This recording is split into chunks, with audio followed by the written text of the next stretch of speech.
Hello student, আমি Tapas sir. আজকে এই ভিডিওতে তোমাদের যে CC14 পেপারটি আছে তার যে ছোট প্রশ্নের উত্তর, সেই ছোট প্রশ্নের উত্তর আলোচনা করবো। আর তোমরা করা ঠিক করলে মিলিয়ে নাও, আর কেমন পরীক্ষা হলো অবশ্যই কমেন্ট করে জানিও, ঠিক আছে?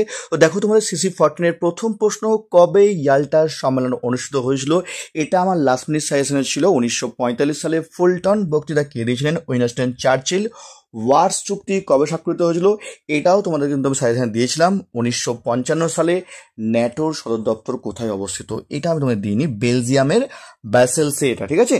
তারপর দেখো তোমাদের পরের প্রশ্ন, দেখো তোমাদের উত্তর, কোন ইউরোপীয় দেশ মলোটভ পরিকল্পনা গ্রহণ করেছিল? Soviet union. এটা তোমাদের সাজেশন আমরা দিয়েছিলাম।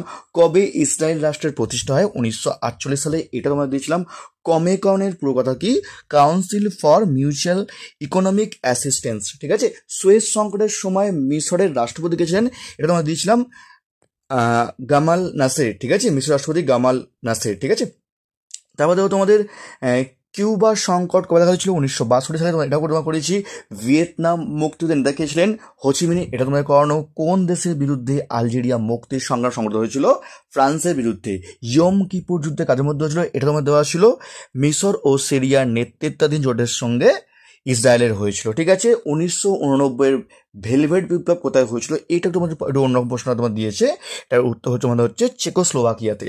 The age of extreme, the short 20th century, 1940-1991 গ্রন্থের রচনা কে ছিলেন? Eric Hobson. আর গ্লাসনস্ট কথাটির অর্থ কি? মুক্ত চিন্তায়। এটাও তোমাদের দিয়েছি। অর্থাৎ এখানে প্রায় লাস্ট মিনিট ছাড়া তোমরা কিন্তু প্রায় 13খানা, মানে 12টা প্রশ্নের কমেন্ট তোমরা কিন্তু আছে এখানে। কে কথা ঠিক করলে অবশ্যই কমেন্ট করে জানিও। আর খুব তাড়াতাড়ি তোমাদের যে ফুল সাজেশন, যে 100% কমন এসে সেটা নিয়ে আসবো তাড়াতাড়ি। যারা এখনও চ্যানেলটিকে সাবস্ক্রাইব করনি অবশ্যই চ্যানেলটিকে সাবস্ক্রাইব করে রেখো। আর কেমন পরীক্ষা হলো তোমাদের অবশ্যই তোমরা কমেন্ট করে জানিও।